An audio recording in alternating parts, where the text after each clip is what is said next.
కాశ్మీర్లో టెర్రరిస్టుల దాడి ఆ తర్వాత జరుగుతున్న పరిణామాలకు సంబంధించి పార్థసారథి పొట్లూరు గారికి సంబంధించిన ఒక కథనం చూద్దాం.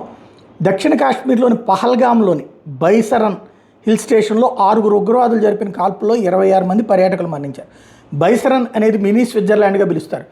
ట్రెక్కింగ్ చేసే వాళ్ళకి అనువైన ప్రదేశం. పర్యాటకులు ఆనందంగా సేద తీరుతున్న వేళ 6 ఉగ్రవాదులు చుట్టుముట్టి పేర్లు అడిగి హిందువులను తేల్చుకున్న కాల్చి చంపారు. కల్మా చెప్పమని అడిగారు. కోర్స్ లక్ష్యం ఒకటే, మతం పేరుతో విడదీసి కాశ్మీర్ వేరు చేయాలని.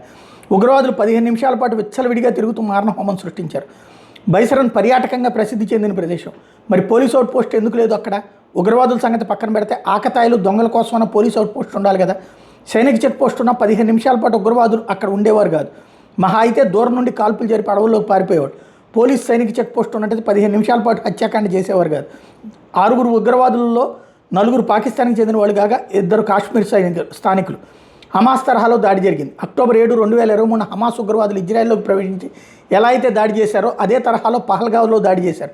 ఇజ్రాయెల్లో ఇంటి పనుల కోసం, వ్యవసాయ పనుల కోసం గాజా నుండి ఇజ్రాయెల్లోకి వచ్చిన పనిచేసే కార్మికులు హమాస్ ఉగ్రవాదులకు ముఖ్యమైన వారి ఇంటికి వెళ్లే దారి చూపించారు ఆ రోజున.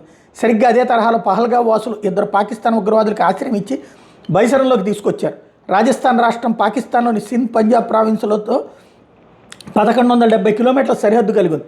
కానీ ఉగ్రవాదులు ఎప్పుడు కూడా రాజస్థాన్లోకి రాలేదు. ఎందుకంటే రాజస్థాన్ ప్రజల నుండి వాళ్ళకి సహకారం ఉండదు. గుజరాత్ 506 కిలోమీటర్ల సరిహద్దు కలిగి ఉంది పాకిస్తాన్తో. కానీ పాకిస్తాన్ ఉగ్రవాదులు గుజరాత్లోకి ప్రవేశించలేదు ఇంతవరకు. జమ్మూ కాశ్మీర్ మరియు లడాఖ్లో 1220 కిలోమీటర్ల సరిహద్దు కలిగి ఉంది పాకిస్తాన్తో. కానీ కాశ్మీర్లోనే చొరబాటు జరుగుతున్నాయి స్థానికుల సహకారం ఉండటం వల్ల.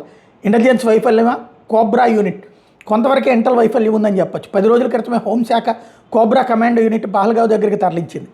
Cobra commando battalion resolute action అనేది సిఆర్పిఎఫ్లో ఒక ప్రత్యేక భాగం. నేరుగా కేంద్ర హోంమంత్రిత్వ శాఖ పరిధిలోకి పనిచేస్తుంది. కోబ్రా యూనిట్ గెరిల్లా యుద్ధం చేయడంలో మంచి ట్రాక్ రికార్డు ఉంది. ముఖ్యంగా అడవుల్లో నక్సలైట్లతో పోరాడడానికి ఏర్పాటు చేశారు. అయితే ఇంటెల్ సమాచారం దాడి జరిగే అవకాశం ఉందని వచ్చింది, కానీ పహల్గావ్లో పలానా చోట జరగచ్చు అనే సమాచారం లేదు.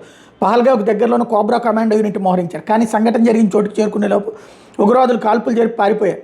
పూర్తిగా ఇంటెల్ వైఫల్యం లేదు, కానీ కాశ్మీర్ ప్రభుత్వం ఇంటెలిజెన్స్ వైఫల్యం ఉంది. అది తెలిసి కావాలని కేంద్ర ఇంటెలిజెన్స్తో సమాచారం పంచుకోలేదా, లేకపోతే స్టేట్ ఇంటెలిజెన్స్కి సమాచారం లేదా అన్నది తెలియదు. ఇకపోతే సుప్రీంకోర్టు అతి చేసింది. భద్రతాపరంగా సున్నితమైన ప్రాంతం కావడంతో ఇప్పుడప్పుడే ఎన్నికలు నిర్వహించలేమని కేంద్రం చెప్పిన సుప్రీంకోర్టు శిఖరాలు అత్యుత్సాహం చూపించి 2024 సెప్టెంబర్లోపు ఎన్నికలు నిర్వహించాల్సిందని ఆర్డర్ వేయడం ఏదైతే ఉందో అది ఆక్షేపణీయం. శాసన వ్యవస్థలోకి న్యాయ వ్యవస్థ చొచ్చుకుపోయే ఆర్డర్లు ఇవ్వడం వల్లనే ఇదంతా జరిగింది. శాంతి భద్రతలు రాష్ట్ర ప్రభుత్వ పరిధిలో ఉంటాయి కాబట్టి రాష్ట్ర ఇంటెలిజెన్స్ సమాచారం ఇవ్వడంలో కావాలని జాప్యం చేసే అవకాశం ఉంటుందని అప్పట్లో కేంద్ర హోంశాఖ ఎన్నికలు జరపడానికి సుముఖత వ్యక్తం చేయలేదు. అబ్దుల్లాల ముఫ్తీల అధికార దాహం ఎట్లాంటిదో తెలుసు కాబట్టి అమిత్ షా గారు రాష్ట్రపతి పాలన వైపే మొగ్గు చూపారు. కేంద్రంలో బీజేపీ అధికారంలో ఉంది కాబట్టి ఒమర్ అబ్దుల్లా తీవ్రవాదాన్ని ఖండిస్తున్నానంటూ ప్రకటనలు చేస్తున్నాడు. కానీ సమయం అనుకూలిస్తే పాకిస్తాన్ వైపే ఉంటాడు. రాష్ట్రపతి పాలన ఉన్నప్పుడు జరిగిన ఉగ్రదాడులు ఎన్నికలు అయిపోయాక 11 నెలలకే దాడి ఎలా చేయగలిగారు? పైగా నెల రోజుల క్రితమే పాకిస్తాన్ ఉగ్రవాదులు పహల్గావ్లో తిష్ట వేశారని తెలుస్తుంది. గత నెల రోజుల నుండి స్థానికులతో కలిసిపోయి రెక్కి నిర్వహిస్తుంటే పహల్గావ్ పోలీసులు పసిగట్టలేకపోయారనేది అబద్ధం. కాశ్మీర్ రెవెన్యూ పోలీసు యంత్రాంగంలో పాకిస్తాన్ మద్దతుదారులు ఉన్నారు దశాబ్దాలుగా. అందుకే ఇప్పట్లో ఎన్నికలు వద్దని అమిత్ షా గారు చెప్పింది. సుప్రీంకోర్టు న్యాయమూర్తులు కాశ్మీర్ వెళ్ళగలరా? ఎయిర్ కండిషన్ రూమ్లో కూర్చొని లాజిక్ రూల్స్ మాట్లాడే న్యాయమూర్తులు గ్రౌండ్ రియాలిటీ ఏంటో తెలుసుకోవాలి. దేశ రక్షణ అనేది సున్నితమైన అంశం. ఉగ్రవాదులు ఉన్నారనే అనుమానం వస్తే వేడి చలిని లెక్క చేయకుండా కొండలెక్కి లోయల్లోకి వెళ్ళి దట్టమైన అడవుల్లో గాలింపులు చేస్తారు సైనికులు. రాష్ట్ర ప్రభుత్వ పరిధిలో ఉండే శాంతి భద్రతల విషయంలో జోక్యం చేసుకోకుండా సైన్యం సమకతూకంగా వ్యవహరించాల్సి ఉంటుంది. అదే రాష్ట్రపతి పాలన ఉంటే ఏమాత్రం అనుమానం వచ్చినా సైన్యం యాక్షన్ మోడ్లోకి వెళ్ళిపోతుంది. అనుమానితులను అదుపులో తీసుకుని పూర్తిగా విశ్వసించదగ్గ ఆధారాలు ఉంటేనే వదిలిపెడుతుంది. సుప్రీంకోర్టుకు వేసవ సెలవులు రద్దు చేసి కాశ్మీర్లో పనిచేస్తే తెలిసి వస్తుంది. ఏసీ అవసరం ఉండదు. Hamas resistance force HRF versus Lashkar-e resistance force. అచ్చంగా హమాస్ చేసినట్లుగానే లష్కరే తోయిబా కూడా లష్కరే రెసిస్టెన్స్ ఫోర్స్ పేరుతో పహల్గావ్లో హత్యాకాండకు జరిపించింది ఐఎస్ఐ. గాజాలో, లెబనాన్లో, సిరియాలో హమాస్కి పట్టిన గతే లష్కరే రెసిస్టెన్స్ ఫోర్స్కి పడుతుంది. నిజానికి లష్కరే తోయిబా గత 2 ఏళ్లలో తన కేడర్ని కోల్పోయింది. ప్రస్తుత దాడి నేపథ్యంలో హఫీజ్ సయీద్ పాత వీడియో వైరల్ చేస్తున్నారు.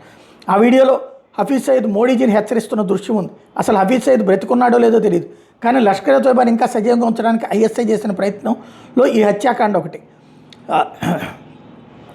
అందరూ విస్మరించిన విషయం ఏంటంటే వక్ఫ్ అమెండ్మెంట్ బిల్లు సందర్భంగా బెంగాల్లో హింసలు జరుగుతున్న సమయంలో పహల్గావ్లో ఐఎస్ఐ చేసిన హత్యాకాండ ఫలితం ఇవ్వకపోగా రివర్స్ ఫైర్ అయింది. ఐఎస్ఐ కావచ్చు, పాకిస్తాన్ సైన్యం కావచ్చు, ఉగ్రవాద సంస్థల నుంచి తీవ్ర ఒత్తిడిని ఎదుర్కొంటున్నారు. గత 4 ఏళ్లుగా కాశ్మీర్లోకి చొరబడి విధ్వంసం సృష్టించాలి అని, కానీ సైన్యం ఐఎస్ఐ నుండి అనుమతి దొరకలేదు. గుర్తు తెలియని వ్యక్తుల వల్ల లష్కరే కేడర్ తగ్గిపోయింది. ఎల్ఈటీ నిలబడాలి అంటే ఏదో ఒక సంచలన దాడి జరగాలి. కానీ హమాస్ని తుడిచిపెట్టినట్టు ఎల్ఈటీని కూడా తుడిచిపెట్టే రోజు దగ్గరలో ఉంది. పాకిస్తాన్లో ఉంటూ ఉగ్రవాద చర్యలకు పాల్పడుతూ ఏకంగా భారత ప్రధాని వేలు చూపిస్తూ బెదిరిస్తున్నారు కదా. వీళ్ళకి పాకిస్తాన్లో కూడా సురక్షితమైన ప్రదేశం కాదని త్వరలో తెలిసి వస్తుంది.